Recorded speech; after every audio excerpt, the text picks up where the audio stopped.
I decided to heat treat some of the flint that I picked up at Flint Ridge. You know, not the museum part, but the Nether's farm part.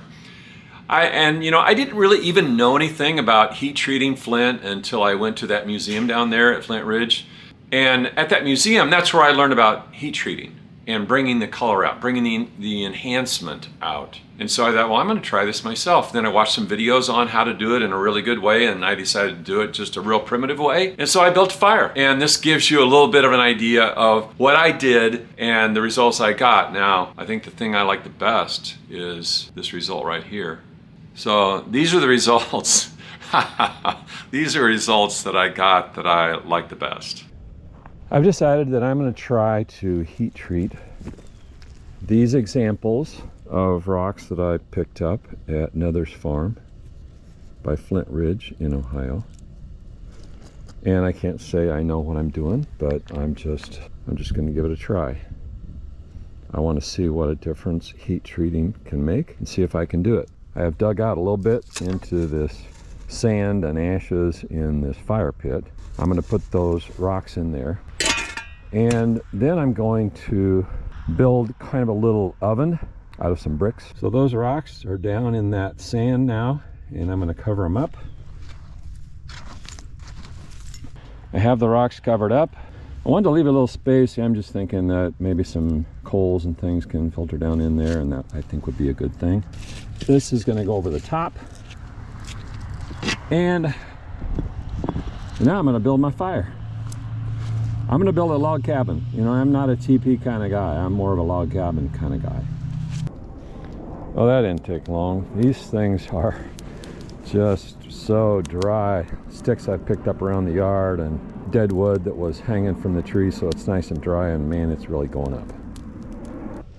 8 hours later, this is where we're at. We've got a really nice bed of coals. This fire is looking good. It's been 12 hours now.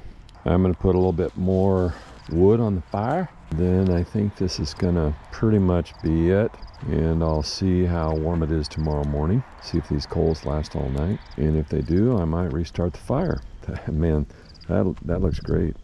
Well, I stopped feeding the flames at 10 o'clock last night. And then what the news said is that about midnight, that's when the rain started coming. I wasn't really planning on rain happening and dampening this, but you get what you get, right? So the first thing I noticed, this thing broke right in half. It's interesting. And that's pretty dry. Even though it rained a lot, that is pretty dry. That's still warm. Bury that again. And just let it continue to cool off. Obviously not that hot, but yeah, that's incredible. It rained a lot. And that's still warm. So it's almost 2 o'clock in the afternoon. Still warm from yesterday morning at 9:30. All right, it's been 30 hours. Started to rain again. I'm just gonna go ahead and retrieve my rocks.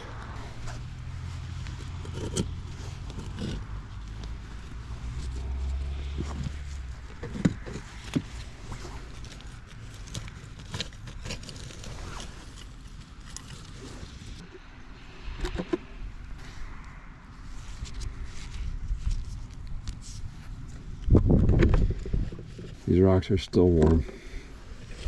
Just amazes me. These are the 4 rocks that I heat treated. And I will say that this one, maybe this green is a little bit more enhanced than what it was before, but I don't really notice a whole lot of difference in this one. This one, I think this red, this banding here, stripes, it's a lot more red than what it was before. What it was before was, here's one that wasn't heat treated, and you can see that same kind of banding or stripes. That's more like what it was as compared to the way it is now, which is quite a difference. And then these 2 rocks, I didn't realize this until later, but these came from the same piece. I mean, you see that? See how they match up there? This was the most amazing thing to me, was this blue and that iridescent green that was either not there before it was heat treated, or it was so slight that I didn't even notice it. But now it is incredible. I mean, it's just beautiful. I see why they call this kind of flint the rainbow flint. I can see that now. So that's pretty spectacular, and that is the result of the heat treating. And this, like I said, it's basically the same rock. Yes, there's some blue on it as well. Blue, red, green, right there. I think you can see it. But not nearly like this other piece. I'm pretty impressed with that. Some of the other colors I think are basically just the same, maybe a little bit stronger, but basically the same. So it was a fun experiment, and I'm pretty happy with my results.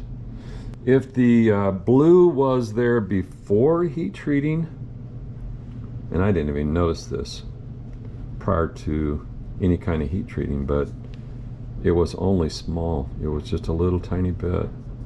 So if this rock was not heat treated, if this was heat treated, I believe that all this beautiful blue and green would really be enhanced.